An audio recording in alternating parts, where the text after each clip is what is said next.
What's up, everyone? I am Jonathan Mathis, the sports judge. I am joined by my good friend Dante. Coach Dante's in the house.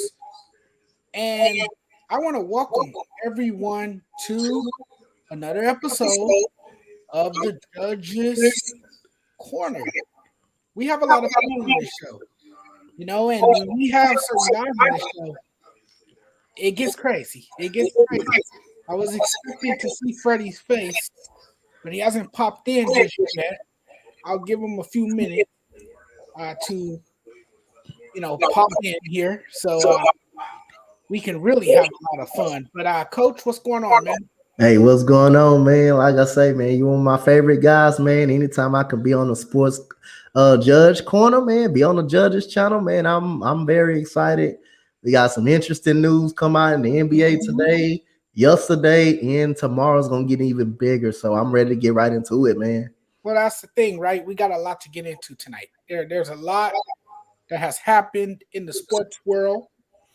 And as you know, LeBron surpassed Kareem Abdul-Jabbar, which was the big news in the NBA last night. But we had more big news in the association, and that once again it involved the Lakers. This time it's a trade, and we'll get into that as well. We'll also get into a little NFL because the Super Bowl is almost here.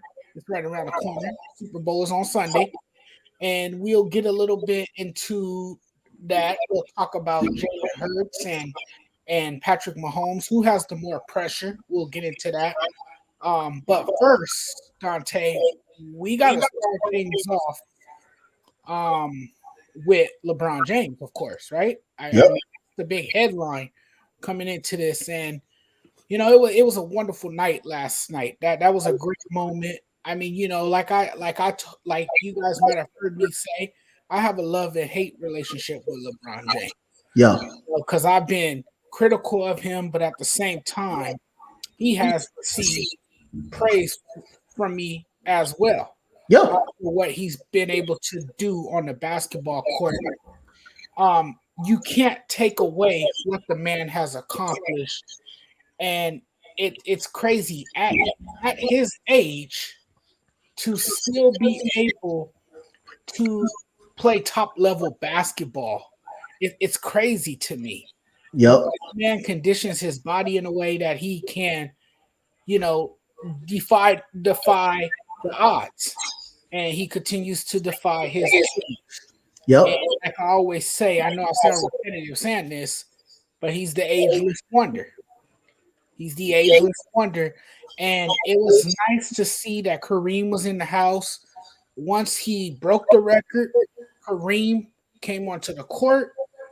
Um, you saw a lot of grace in that building last night. You saw a lot of love in that building last night, and LeBron James had an outpouring love of support from not only a roaring crowd, but from the stars that showed up. You had LL Cool J in the house. You had Denzel Washington in the house. You had Usher in the house. You had Jay-Z there. You had a lot of names in the building last night.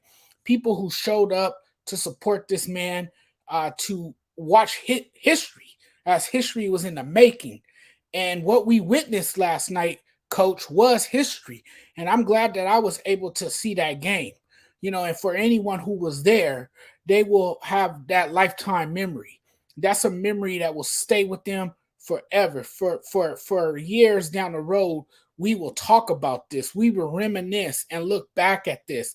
And for all those who have so much hate towards LeBron and have so much disdain towards this man, later down the road, years from now, people will appreciate him, because that's what usually happens, right, Coach? People don't show appreciation and admiration until the player is long gone from the league. So once we have no more LeBron James, and once his time runs out, because father time is inevitable. Father time is going to catch you no matter what. So when he does decide that it's time to leave the game of basketball and venture into other things, then more of those haters out there will appreciate LeBron a little bit more. And coach, you heard me. I was very hard on LeBron. You might have saw my rant. Yeah, you hard on them. Period. The Lakers team as a whole, though, too. But the reason why I was so hard on LeBron is because let's be real, he is not the GOAT. Yes, he surpassed Kareem, but you could make the argument that he is not the GOAT. Yes, he is the GOAT of his generation, but we can't forget what Michael Jordan did in this league. Yep. We can't overlook the fact what Kobe accomplished in this league, in that same building. Kobe had many memorable nights in that building, and we can't sugarcoat it. We can't just sit here and deny that. I mean, it's undeniable. We saw the undeniable talent from both Michael Jordan and of course, Kobe Bryant. And a lot of people will make the argument too, Coach. I'll give you the floor in a minute. A lot of people make the argument too that Kareem is arguably the best player to ever play the game of basketball. What was your thoughts about last night and LeBron making history? My thoughts, Jonathan, when I saw the game last night, the game started off, LeBron was being a little, I wouldn't say being a little passive, but you saw the way Oklahoma City was playing him on defense, and he was looking forward to get guys open. He was passing the ball, distributing the ball early, even though he did have 3 assists in the game.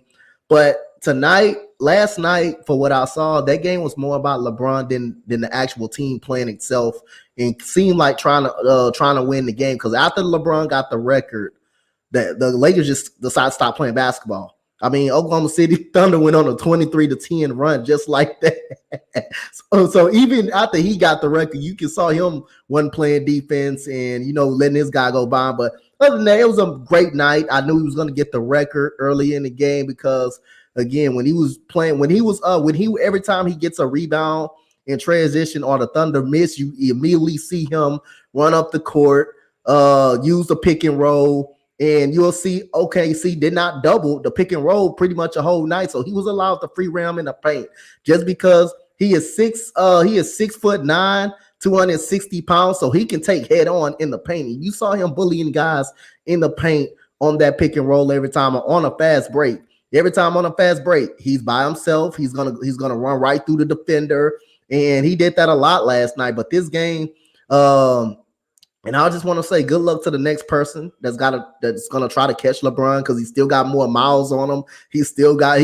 I believe really LeBron can play till he's 40. I mean, he keeps his body in great shape. He keeps himself in great shape, and to be able to score at this type of rate in today's NBA. I mean, it is incredible, man. It is really incredible. But one thing about LeBron James, that at the beginning of his career, he would not take a jump shot. But now as he got better alone in his career, he learned how to shoot the basketball really pretty good. Yes, he doesn't still shoot it as high. He shoots it probably at 33%, but that's good enough. That's good enough to keep a defense honest and keep them off you and not let them lay back off you. So he's improved his 3-point shooting. That's what made him even more unstoppable. But again, last night was great. Last night was really great. You saw, like you said, LL Cool J, Floyd Mayweather was there last night to support him. But that game last night was more about LeBron than the actual Lakers winning the actually ball game, because you see it in Anthony Davis. And he was on the sideline saying, Anthony Davis, hey, man, I love you. Anthony Davis wasn't trying to hear that. He was trying to win the damn ball game last night. He trying to win a ball game last night. He didn't want to hear that. And him and Russell Westbrook was the only ones aggressive. So at the end of the day, it was a great night for LeBron James last night. And, they were trying to get him to basketball. You see Dennis Schroeder literally pass up an open 3-pointer in the corner just to get him the basketball. Just to get him the basketball. A lot of Lakers were passing up shots just to get him the basketball. Anthony Davis wasn't aggressive enough. He had 9 shots. He took 9 shots. So he wasn't trying. He wasn't really trying, but he was also upset because he wanted to win the game. So it was more a lot last night about LeBron James than the actual game. And Coach Darvin Ham even came out and said it. That was more, we should have played the game regular. You're in the thick of a playoff hunt. All of a sudden, you think of a playoff hunt, and with the game with a team you're behind, the team that you actually are behind. After the run, soon as he hit the record, they went on a 23-10 run. The Lakers just stopped playing basketball. They just stopped. It's like they didn't care. They didn't care at all. It was just, okay, LeBron got the record. We can just take plays off. We can just turn the ball over. We can just take bad shots. And that's just how it was last night, man. But congratulations to LeBron James, man. I'll say good luck to whoever try to catch him, because this guy still got more miles on his body. He still could play. He still can really play. Say what you welcome in, Smokey Jeremy B. What's up, man? Hey, not much. And kudos to LeBron for his individual achievement and the fact that he did it in the same amount of years that Kareem Abdul-Jabbar did, in 150 less games due to load management and the few times he's been injured. Think about that. 150 less games to surpass him. Wow. I granted back then people played with broken fingers, dislocated wrists, ankles bent sideways. They didn't care because it was a different, tougher generation than what we have now. But what wasn't available to them back then is available to LeBron. He spends $1 million a year to take care of his body between diet and workouts and everything else. So kudos to him to having the longevity. And here's one other point I will make. I bet you by the time he retires, he will be the only one in this group. 40,000 points, 10,000 rebounds, 10,000 assists. Yeah. And, I was saying yesterday that this is a record, or today, actually, this is a record that won't be broken. I mean, at least not in our lifetime. We'll never see anyone. You know what? I said that in 1984 when Kareem Abdul set that record. When I was 14 years old. I'm 52. Wow. 38 years ago that happened. So you can't say never. Because especially when they've been talking about making a 4 or 5 point line. If that happens with the way they shoot nowadays, oh yeah, 20 years down the road, someone may break that record. But it won't be anybody that's playing right now. No, and I agree with that. But yes, last night for me, that was an unforgivable moment in sports history. It was one of the best moments in sports history. It you know what? It took me back to when Kobe scored 60 points and when he went out on top. That's what it brought me back to. And there was just so many memories going through my mind last night seeing that, because there's been so many historic moments in that building. Even though the name has changed to the name of that building, there's been so much greatness in there. And what, like I said earlier, we witnessed greatness. We saw it. But LeBron continues to amaze us. He continues to amaze us with his sustained excellence and his dominance. It's incredible what this man is doing at age 38. It's hard to believe that he is still playing basketball at a consistent rate like this and scoring a lot of points in the game. But yeah, Coach, you're right. The Lakers really wanted this win. Well, you saw with Anthony Davis and you saw with Russell Westbrook. Apparently him and Darvin Ham got into it over on the sideline. So, I mean, there wasn't a lot of players who were too happy. Yes, LeBron got the personal achievement, but at the end, they lost to an OKC Thunder team that they probably should have beaten. Yeah, man. Like I say, after the record, after they got, even before the record, man, I was like, this. If LeBron is gonna hit this, but the game is gonna be a lot closer. The 3-ball, they can't guard the 3-ball, and that was a problem last night. That was really a problem last night. I saw nothing but wide open Oklahoma City Thunder all night at the 3-point line, and that's one thing that killed them last night. The penetration got worse in the third and fourth quarter. It's just like after the record, they just stopped playing basketball. Dennis Schroeder shooting up on orthodox shots. Russell Westbrook, they don't care about him shooting, but he was efficient. He was efficient from the field. He was 4 of 7. He was 10 of 19 from the field. You will take that if you're a Laker, but it ended up in a loss. And the biggest thing about in that fourth quarter, they turned the ball over way too much. Schroeder and Russell Westbrook turned the ball over way too much in the fourth quarter, and it's just like everything stopped as soon as LeBron hit the record. It was a couple of plays that LeBron took off. So everything was going right for the Thunder last night. They were shooting the ball well. They were getting in the paint with ease. They were being more aggressive, getting foul calls, and it's just like the Lakers' perimeter defense. Even when Anthony Davis in the game, it's not even good. They're not really even good. So. Let's hope these pieces kind of help them out that they got today, but that wasn't really a great showing, man. And last night, Anthony Davis could not be aggressive because why? It was a LeBron James night. And if you're Anthony Davis, you got to take it upon yourself. If you really wanted to win, you got to take control and take it upon yourself. Hey, give me the ball. I want to score. Because to me, Anthony Davis is the key for this team making it to a playoff push. He is the key for this team to go places. His health and his scoring will be the key. And last night, it wasn't about that. And you saw the frustration on his face. He wasn't trying to hear it from LeBron at all. He was clearly frustrated last night because the team did not get the win. They played more. It was more about LeBron than the team actually winning the game. And they did not follow the game plan. Like Coach Darvingham said, they did not follow the game plan. It was all about LeBron getting big 36. That was all was it about. And after that, it showed in the third and fourth quarter when they just stopped playing basketball and they couldn't stop a nosebleed on defense. They need each other, and I always say that. They need each other more than you can imagine.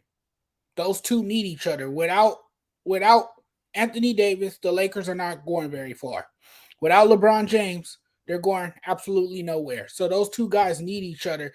But before we move on to the next topic, Smokey, Jeremy, do you have anything else? Do you have any final thoughts on this? No, it stinks when you lose to somebody you shouldn't. And I'm quite sure anybody that plays the Detroit Pistons feels the same way when they lose to them. I mean, there hasn't been much. What is it, 15 wins now this season? So I'm quite sure every team that plays Detroit, oh, man, we can sit our starters. We're going to win because they don't play defense. And that's why I've been saying since week 2 of this NBA season, fire Dwayne Casey. I'm in the same boat. Fire Steven Silas. I'm in the same boat as you.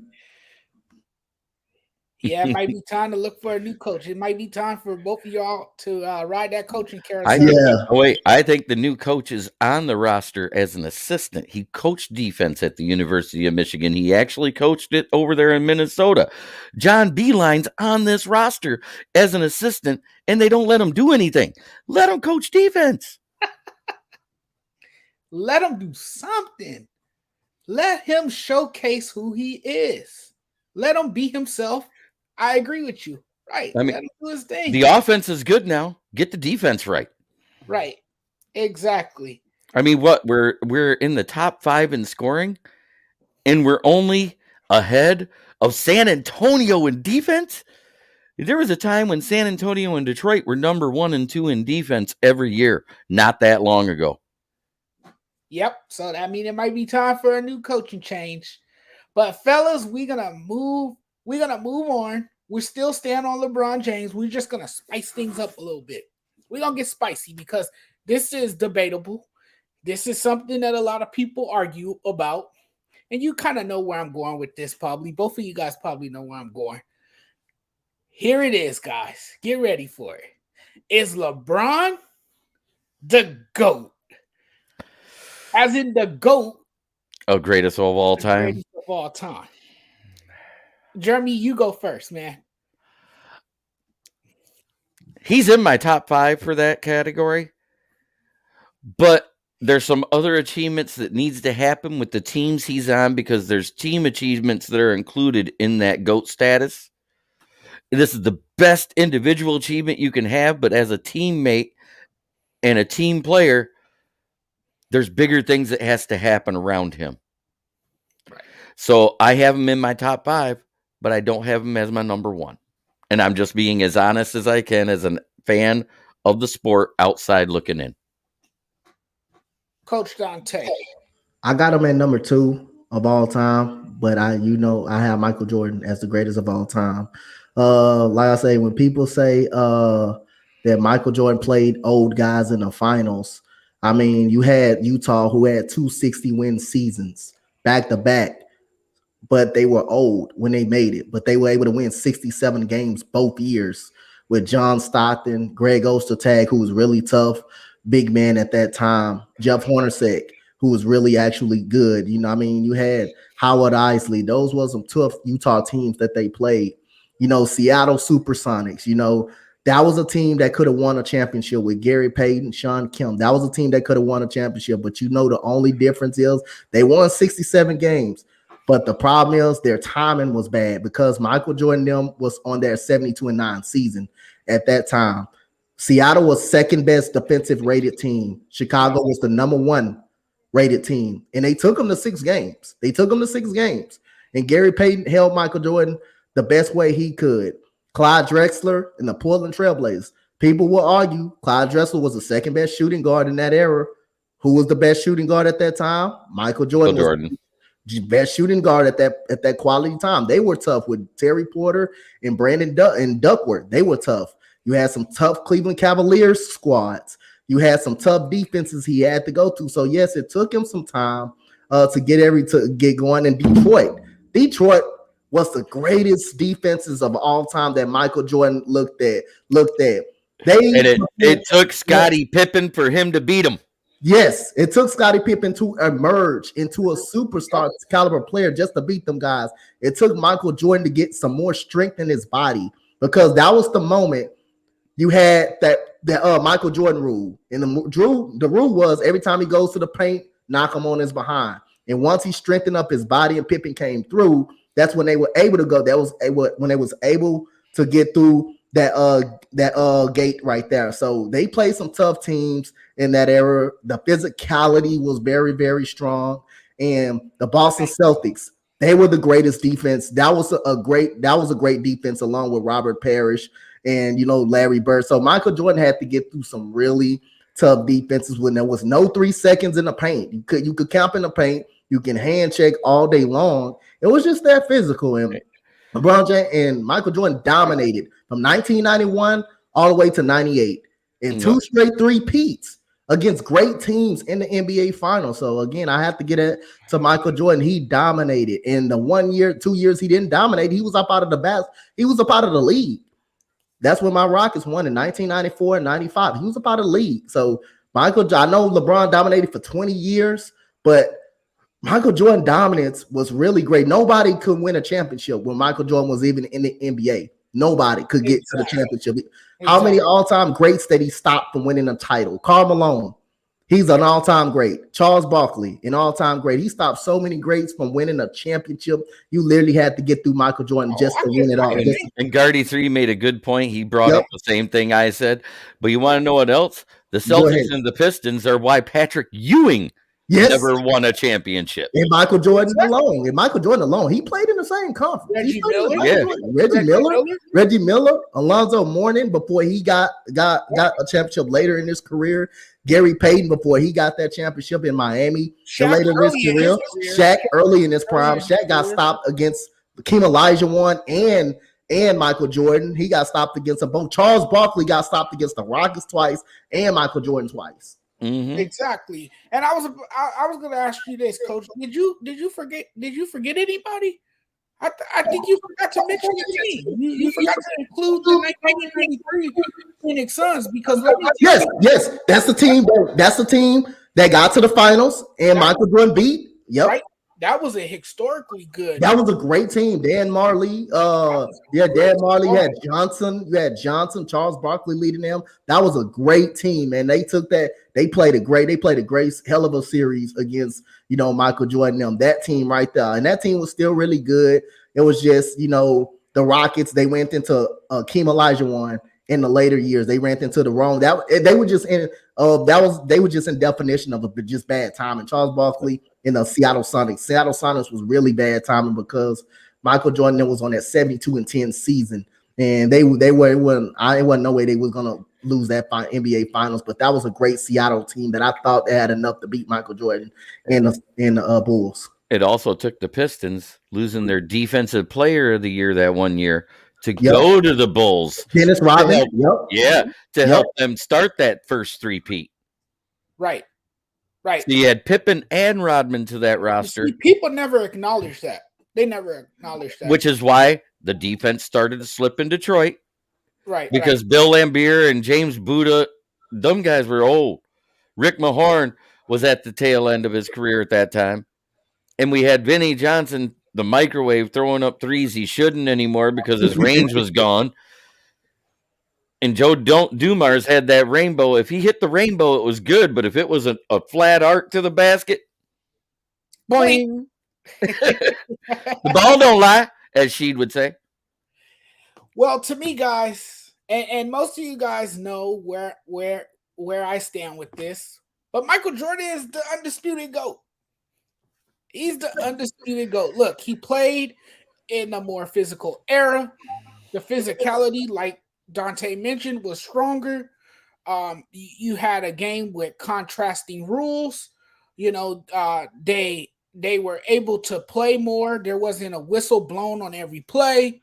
Michael Jordan played against, like Dante mentioned, played against really tough defenses. So it's just a different era, but that's not me taking away anything from LeBron. No, I'm not that either. I can't diminish what the man has accomplished. It's the greatest individual accomplishment in the NBA, period. Thank you. But I don't want LeBron fans to be upset because I say that he's not the GOAT, because in reality, to me, he's not. Michael Jordan still holds the title as the GOAT. You know, and then you got to put other players in that category too. You got to put Kareem up there. You got to put Bird out here.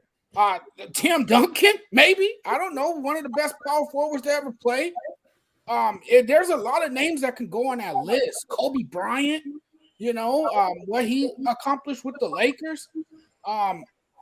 You know, Hakeem Shaq, Hakeem Olajuwon, and you make a debate that you got to give it up to somebody who played his entire career for one team too, like Larry Bird, Bill Russell, Jerry West. I mean, bring up some of the greats. Exactly, and you can make the debate, the argument that Hakeem Olajuwon was more dominant than Shaq only because of his ability to make. And I'm gonna tell you something about Hakeem Olajuwon on that one. I'm glad you brought that up. Hakeem Olajuwon, I know Shaq won more championships. Hakeem Olajuwon was actually a better player than Shaq was. The problem is Shaq was on a rising star team with Kobe Bryant. Hakeem Olajuwon was probably the only player that won a championship without a superstar on that team. Well, you can say Clyde Drexler, but at that time, he wasn't even an all-star at that time. He wasn't selected to be an all-star at that time. And he got traded to the Rockets mid-season from Vernon Maxwell. And they sent Vernon Maxwell home because of that move. And they won it as a 6th seed. They won it as a 6th seed in a low seed twice. So Hakeem Olajuwon pretty much was the only player to do it without a superstar, all-star caliber player on his team. He carried the team. He carried that team. When people would double him, he had a rookie, Sam Cassell, Robert Horry. And like I say, they couldn't double him because you had guys out there like Kenny Smith making 3-point jump shots. And like I say, I'm glad that you brought that up for respect for Hakeem Olajuwon, but a lot of people don't know how dominant he is against any center. That was against any center that he played against. And I say that's why I'm glad that you kind of brought Hakeem Olajuwon up. Oh yeah, I completely agree. What's up, Tay? We got Tay in the building. What's going on, man? I was having this debate with Freddie earlier. I kept trying to explain this to him, but he wasn't trying to listen. So I just let it be. Like I said, I'm not taking nothing away from LeBron. LeBron is on a Mount Rushmore. I'll give him that. But I was fortunate. I'm one of them people that was fortunate to actually see MJ and LeBron play. So I can call both. I seen both of them. I'm 40 years old. I've seen them both play.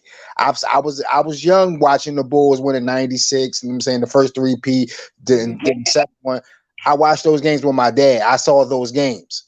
So I can say which one. The only thing I will give LeBron, he's an overall complete player than Jordan. Right. I'll give him that. Yeah. Jordan, he just don't have that killer instinct like Jordan. I've said that too. Jordan wasn't going to let his team lose. That's the difference. The clutch factor is no comparison. Because you'll see LeBron be like, you know what, we're going to lose. I'm just going to take off. Jordan, like, no, we're not losing. That's the difference. If LeBron had that, this debate will be way closer than what it is. Right. I mean, then you got that 4-6 finals record. That tarnishes you a little bit away from being the GOAT. Because Jordan 6-0 never played a game 7. Exactly. 6 final MVPs, 10-time scoring champion, 9-10 time. He a 9-time all defensive guy.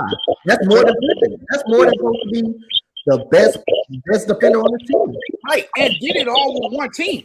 And you know what's crazy? Jordan was doing things in the league before they was doing things in the league. Like Jordan was who put up 63 against Boston before he did? In the Garden. Mm-hmm. Nobody, but he did that by himself. He didn't have a team then. Scotty wasn't there yet. right. This was in the early 80s when he just got there. Right, So, like 84, 85. I'm not saying LeBron didn't do no spectacular things, but the game was different when LeBron got there. It was still physical, but not as physical when Jordan was playing. And it's only been 2 players that had rules. It's only been the Jordan rules and the Shaq rules. Ain't no LeBron rules. Right. And if you really want to think about it, if you look at it real close, LeBron James just perfected what Larry Bird started in the league back then. That's just my opinion on that. But you know what's crazy? Jordan post game is better than LeBron's game. People don't give Jordan credit for his post game. That's why Kobe perfected it. If you really look at it, Kobe perfected it. It's funny because I was watching the Shaq documentary, the little four-part series he got on HBO Max. And he was saying the one thing I respect about Jordan, he said, when he fouled him, he said, don't help me up. He said, you'll never have a player up. And he was like, oh, all right. And that's when Shaq became super dominant after that. When somebody telling you something like that, he said, don't pick me up. No, we don't play games like that. And you know, this MJ, I'm coming for you. Shaq was on a different level after that, but I feel like the only way you can really say LeBron is the GOAT if you're a super LeBron fan. That's the only way you're gonna call LeBron the GOAT, because a lot of these new guys never seen MJ play. They see highlights. They never seen him play. They never seen what he had to go through. So they don't know his level. He got cut from high school, you know what I'm saying, and then had to work his way up. LeBron was already chosen for it. So people ain't see Jordan coming. So when Jordan came, the one thing I gotta say though, and then before I don't want to take up too much of this. In the 90s, if Jordan wouldn't have retired, I don't even think the Rockets would have got 2. Nope. You can argue that. You can argue that, and I say that myself. I do say that myself. You can argue it, but I think Jordan would at least had 7. I think he would at least had the same amount of Tom Brady. And the difference is now, when Jordan played, nobody actually really won a championship like that. You got that one time when he first came back, but Jordan was still kind of rusty. He came back and he was off for 2 years. But other people has won in LeBron's era. You got Steph Curry, got the same amount of rings as you. But he ain't being labeled as the GOAT. He's being labeled as the greatest shooter. He got the same amount of rings, and he got a better finals record than LeBron. Right. But nobody talks about that either. But how many people can say they tied Jordan when he won? Nobody. Nobody can come close. The only team that won it was the Rockets, and that's 2. And he still got 4 more than everybody in the 90s.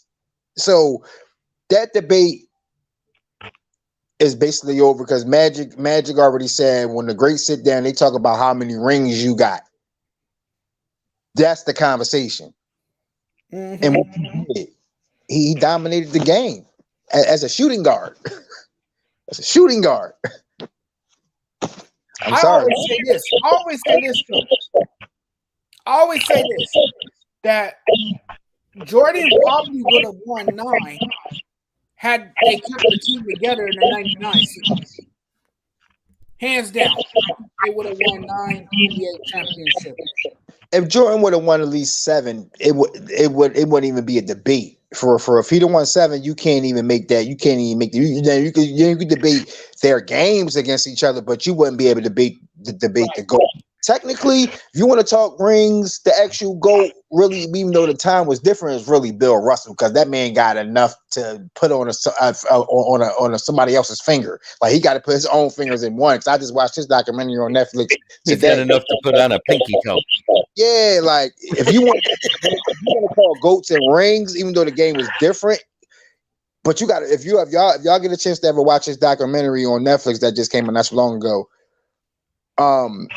that man went through a lot. Like he won a championship as a player coach. Like a lot. You know how hard that is to do? Right. He won 6 as a player and 5 as a coach, and the 1 year was player and coach. That's hard. That's hard. But we're talking about the era we actually saw. So yeah, some people gonna say Kobe number 2. Some people gonna say LeBron number 2. Somebody gonna say LeBron number 1. It all depends what you like. But mine personally is always gonna be Michael Jordan. LeBron. It's like watching a movie. You either like it or you don't. It's subjective. And everyone's gonna have their different opinions, and everyone feels entitled to their opinion. So one person might tell you Kobe, another person might tell you Jordan, another person's gonna tell you LeBron. And a lot of these kids coming up now, they're gonna tell you LeBron because they didn't watch Jordan play. They caught Kobe kind of late, in his career. So this is all they know is LeBron James. But any final thoughts, guys, before we move on? Can I say one thing real quick? Sure.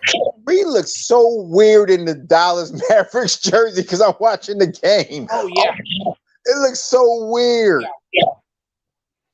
Yeah, but that's what I want to fix. I just actually turned the game on, and just looked. How long was Kyrie in Dallas before Luka asked for a trade?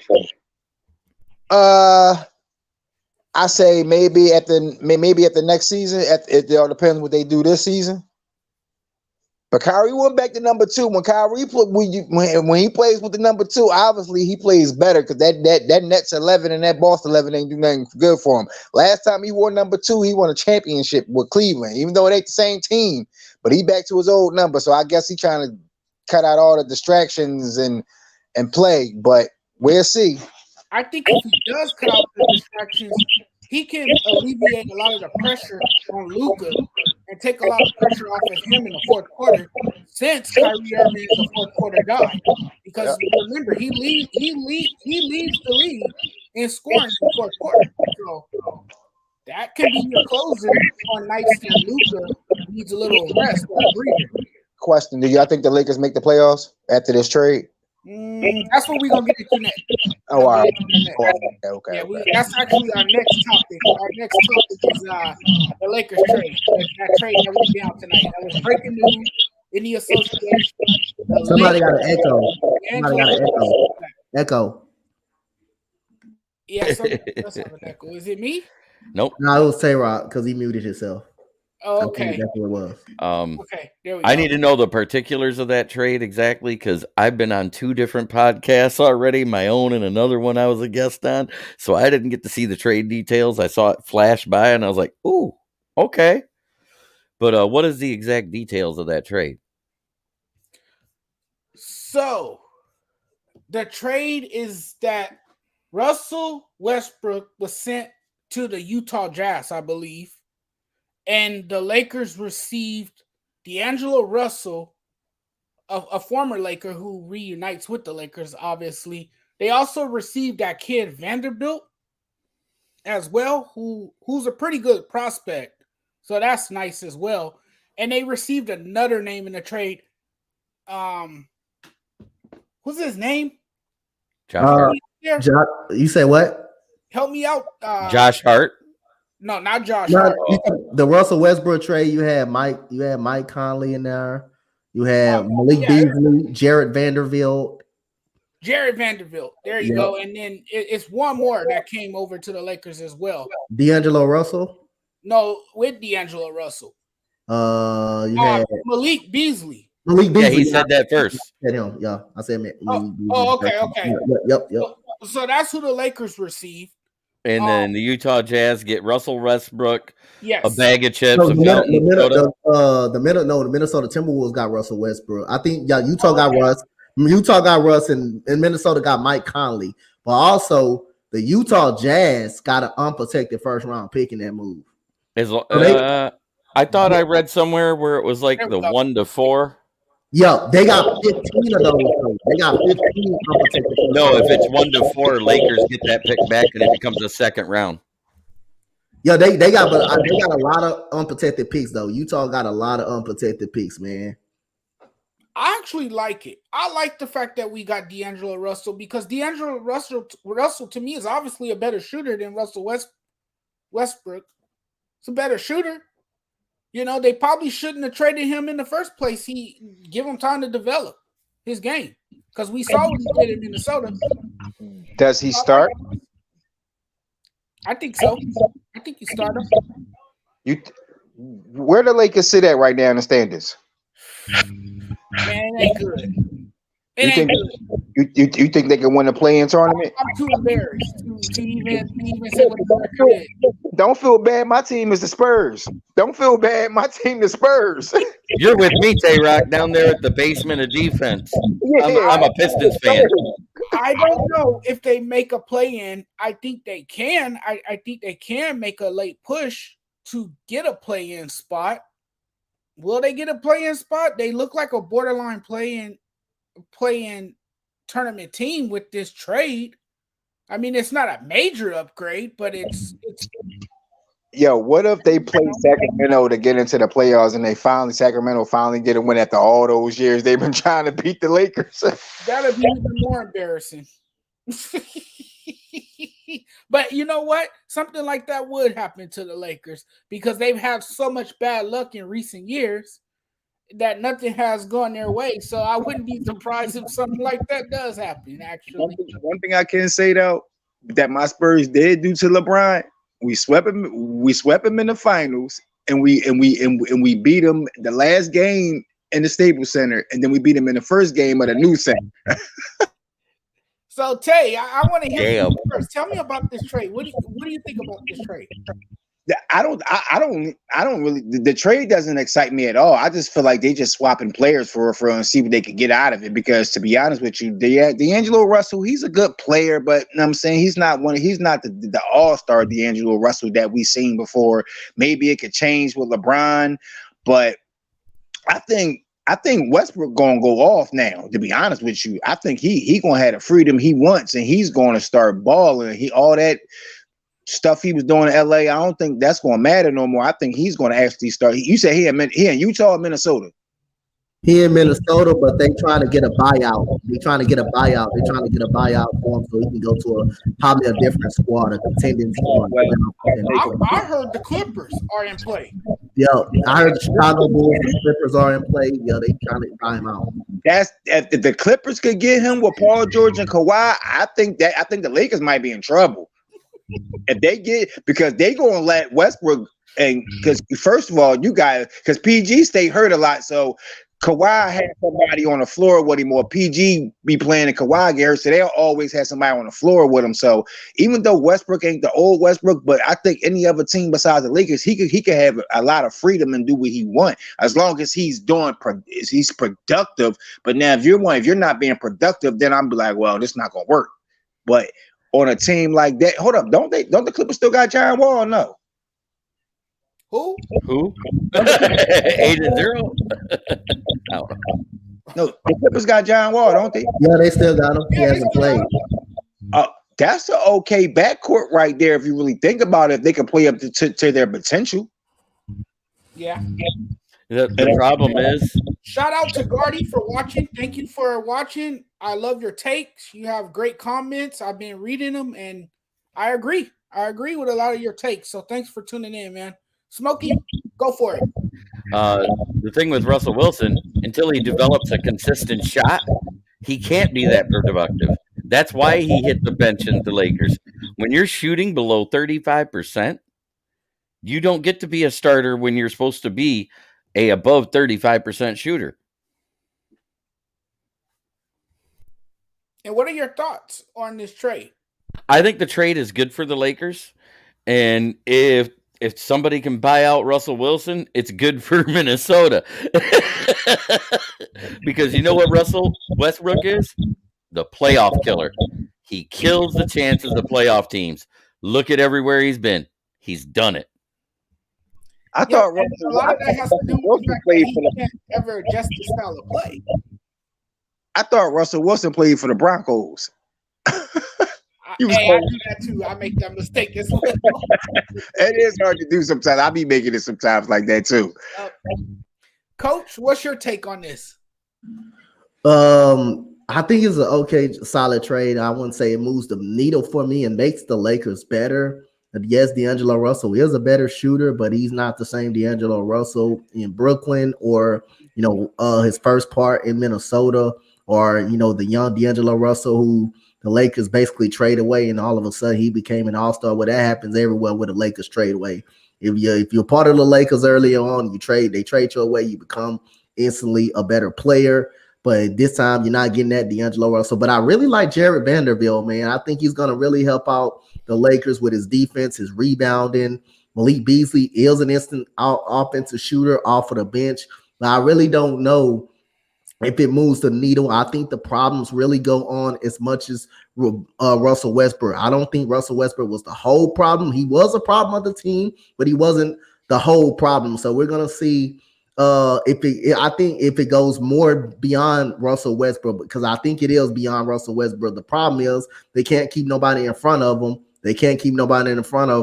And you don't know when Anthony Davis is going to go down, that can be at any type of moment that can pretty much change the season. And another problem, your schedule still is going to be a tough schedule. Your schedule still is going to be tough. You still got to win some big games to get in the thick of the playoffs push. I like a couple of moves on the team. Like, I'm a big fan of Jared Vanderbilt. I think he does help you guys off right off the bench with the hustle, with the versatility to guard 1 through 4, and with his rebounding ability. I really like him. Malik Beasley, like him coming off the bench, but I just really don't know if it moves really the needle for us. I think they can make a playing game, but will they make a playing game? They got to start winning games first.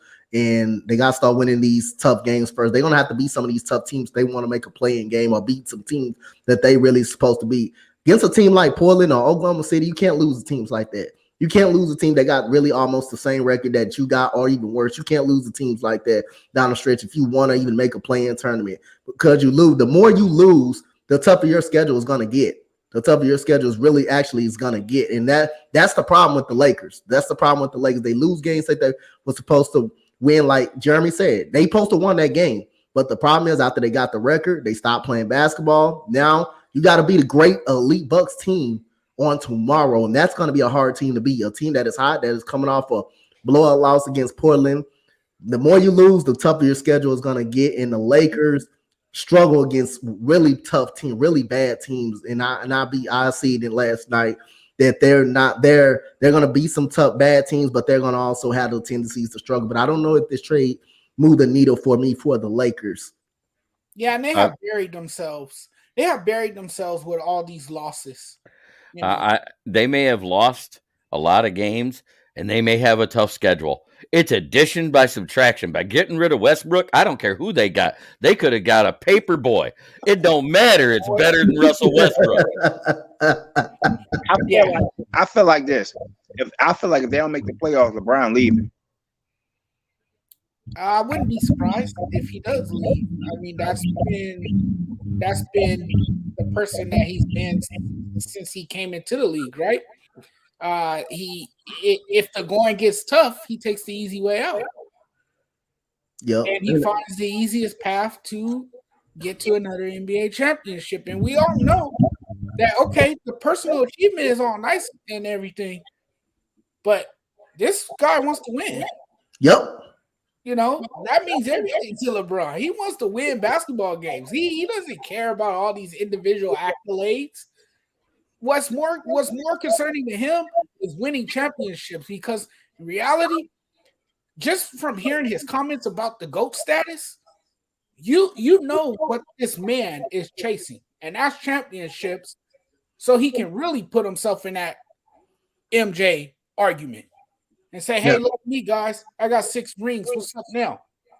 Yep.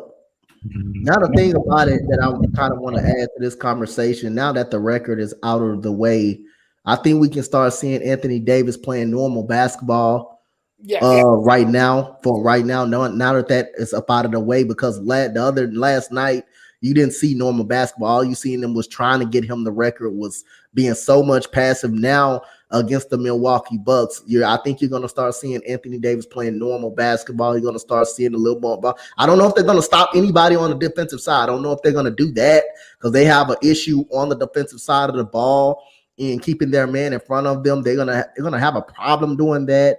And the three is so wide open. Darvin Ham's supposed to be a defensive guru, but at the end of the day, man, that Lakers defense is not good at all, and they got some problems on that defensive side of the basketball. Even when Anthony Davis is on the floor, they still got problems on the defensive side of the ball that they got to clean up. LeBron going back to Cleveland. Yeah, I think so too. I think he's gonna finish his career in Cleveland. I think he wants to go home and get a final shot there. I think he will do so, and I think he will go wherever his son gets drafted as well, because he made that real clear that he wants to team up with his son. That's a dream for him, and I think he will make that dream a reality. But guys, we're gonna move on. Tay, you want to say something else before we move on? Yeah, to be honest with you, I think Bryce gonna be better than Bronny. And he got the height, and he got more size. Hey, he could be the brother that shows up. He's gonna be like the Ball brothers. LaMelo the best.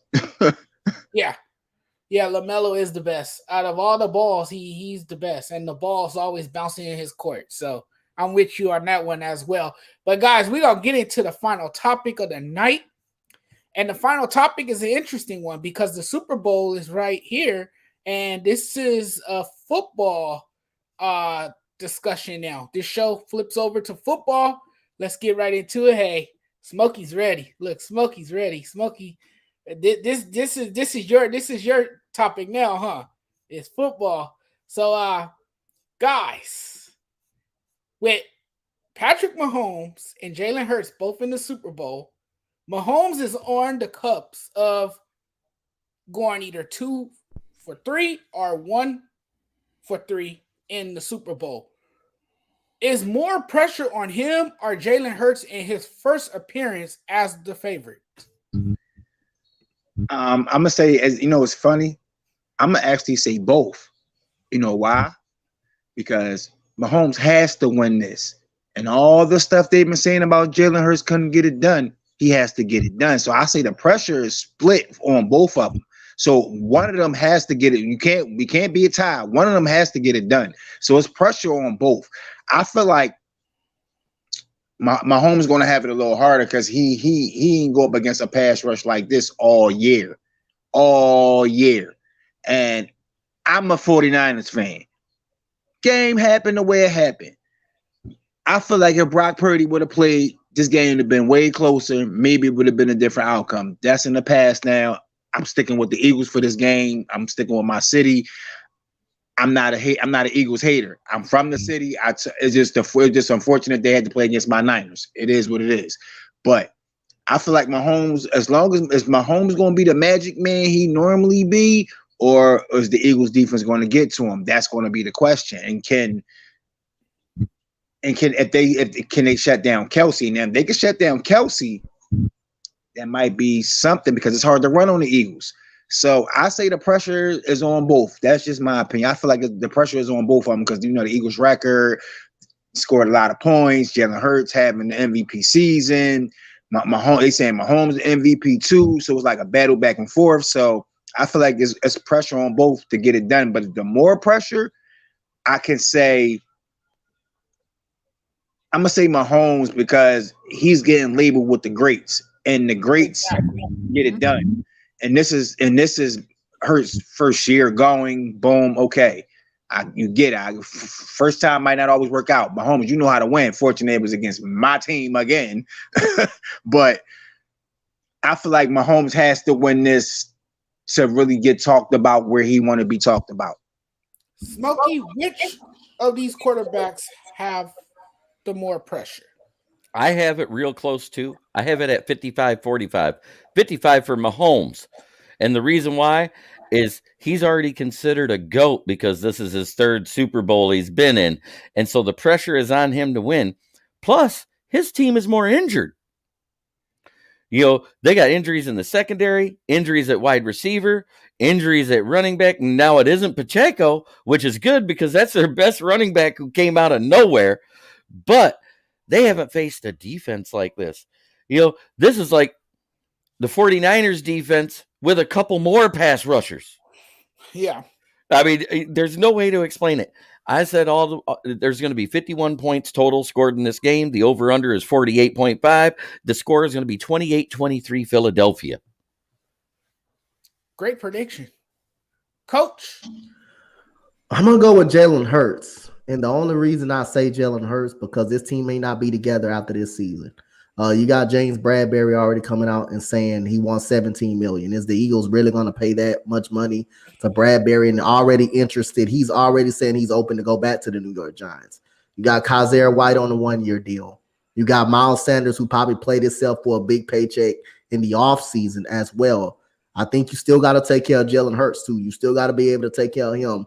You got to take care of C.J. Gardner-Johnson as well. You got to take care of him as well. So this is the last. And then you got Fletcher Cox decline. You got Fletcher Cox on a decline. You got the Kelsey brothers probably about to retire after this season. So the Eagles they're gonna lose a lot. They're gonna lose a lot of pieces on that defensive side of the football. On the defensive side of the football, and they can potentially lose Javon Hargraves as well. The defensive tackle, they can potentially lose him as well. So I think it's I think it's a lot of pressure on Jalen Hurts, but I think it's close. I think it is close with Patrick Mahomes.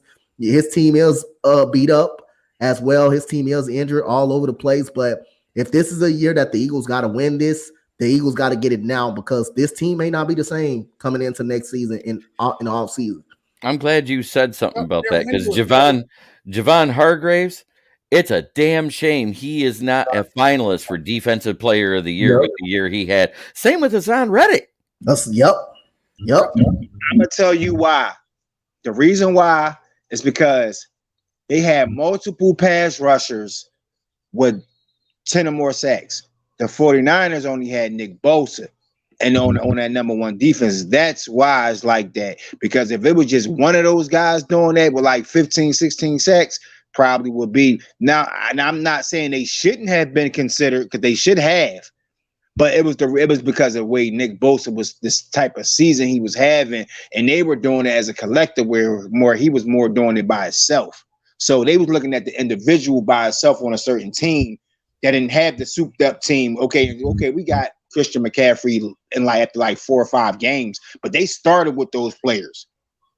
Christian McCaffrey came later, and then we had a nice little upgrade to our team. But the Eagles started with all those players, besides AJ Brown. Now, as much as I want to hate to say this, I want to complain about Offensive Rookie of the Year for a minute because you got guys that played most of the season, and Kenneth Walker and Garrett Wilson up there. How the hell is Brock Purdy up there? He played 7 games in the season. He don't belong up there. I don't because it's a feel-good story.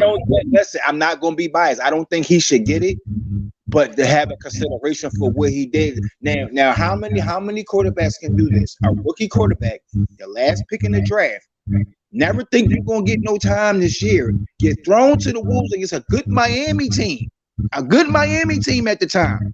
Beat them and beat. Matter of fact, won 12 games straight. 7 games straight. Took them to won 2 playoff games.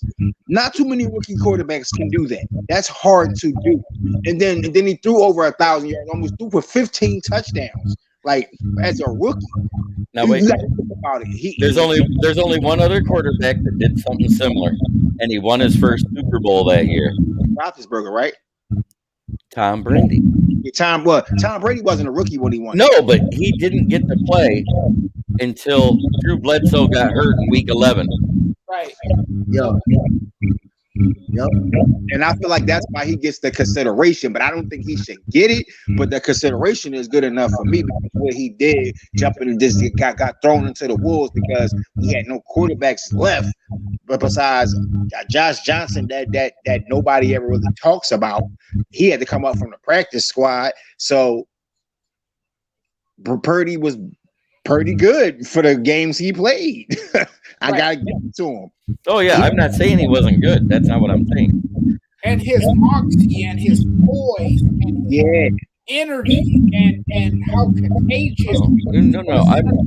I am not knocking Brock Purdy's play.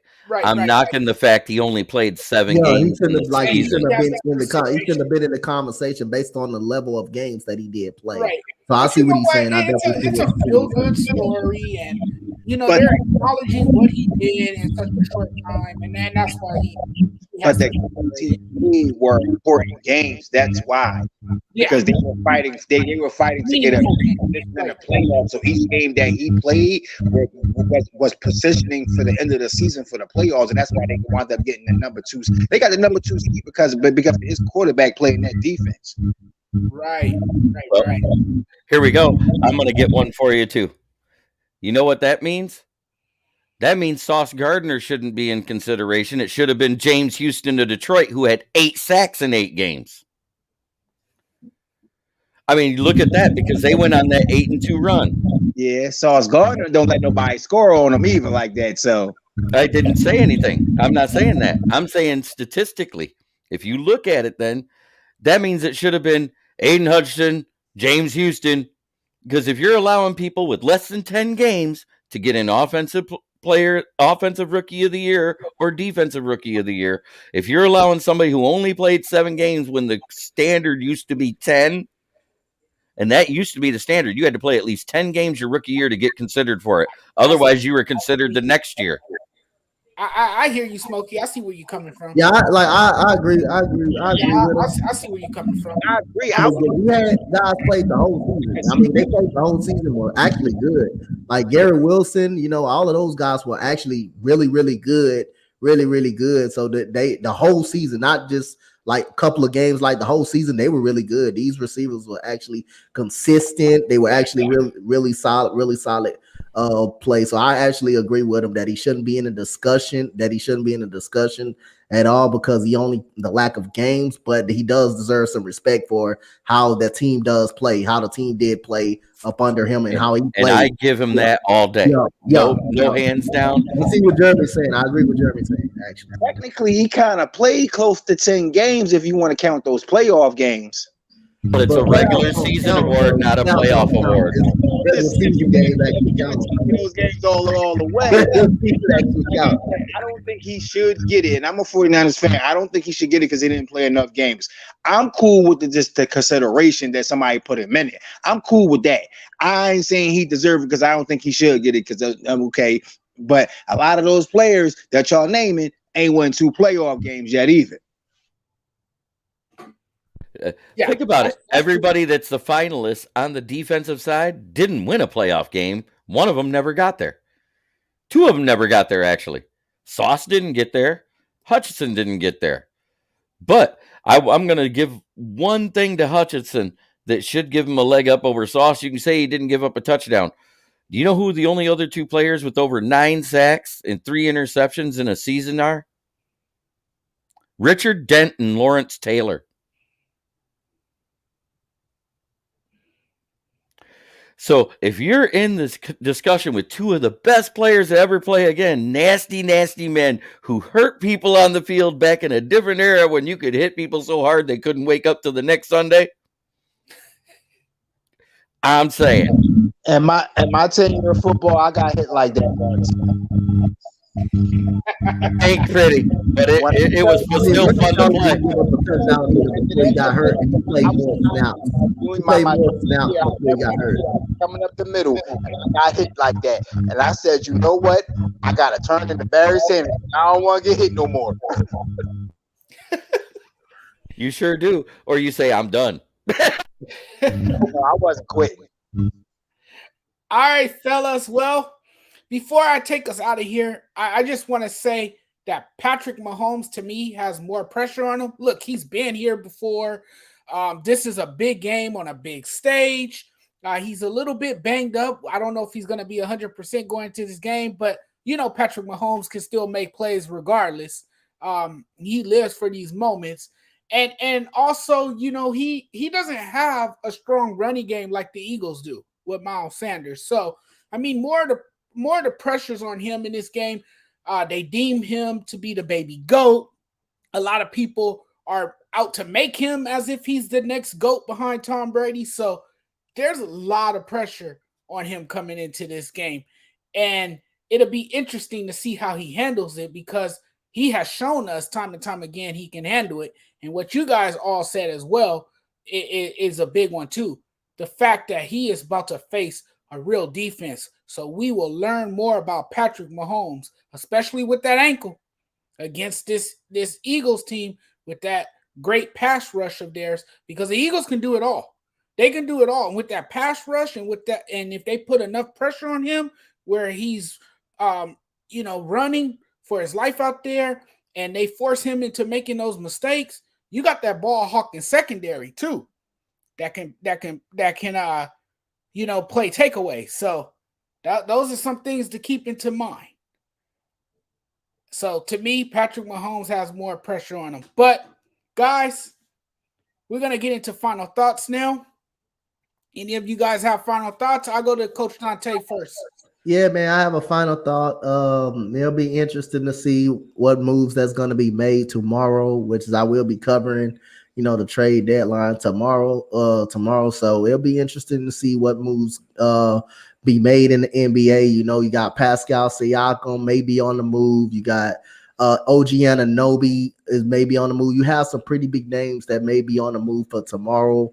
And a lot of these teams like the Sixers, they may need to make a move. The Miami Heat may need to make a move. Let's see who's going to be the most aggressive team that's going to make a move in the NBA, and I can't wait. And like I say, thank you, Judge Jonathan, man, for having me a part of the stream as always, man. I know I'm be back right here Friday and the same thing. So anytime I can get on, I appreciate Jeremy, Tay-Rod. It's fun. It was fun. Appreciate you, my brother. Thanks for coming on tonight. And Smokey, we're gonna hand it over to you. Well, I want to say my parting shot is the same thing I say at the end of every show I've ever been on.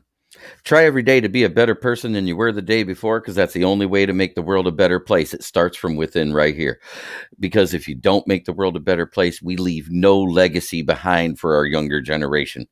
And facts. Discipline is not awful. Well said. Well said. You couldn't have said that any better. I love that. I love the way you stated that. That's beautiful. Tay, what's your final thoughts, my man? I appreciate y'all having me on. I know I be working like a Jamaican, so I can't be on certain things like that. It's good to be back around one of my good fellas, Coach again. Know what I'm saying? That's my guy right there. I definitely want to be on more shows with both of you guys right here. Y'all definitely know y'all stuff from what I was hearing. So I was actually listening first before I jumped on. I just wanted to watch and just to see what y'all was talking about. So I said, this is interesting. Let me get on. But definitely would like to do, some more work with you guys. Y'all definitely, it's entertaining. Definitely, and that great information, great content. I'm just looking forward to the greatness from everybody on this panel. So I'm gonna salute y'all. I'm about to take my shower and get ready for work tomorrow. Likewise, brother. Thank you. No problem. And thank you to our audience out there for tuning in as well. Without you guys, none of this is possible. So it was another great episode of the Judge's Corner. I want to thank my guests for coming on, Coach Dante, Tay, and Smokey. Thank you guys so much for sharing your knowledge and for, taking the time out of your night to be on this show.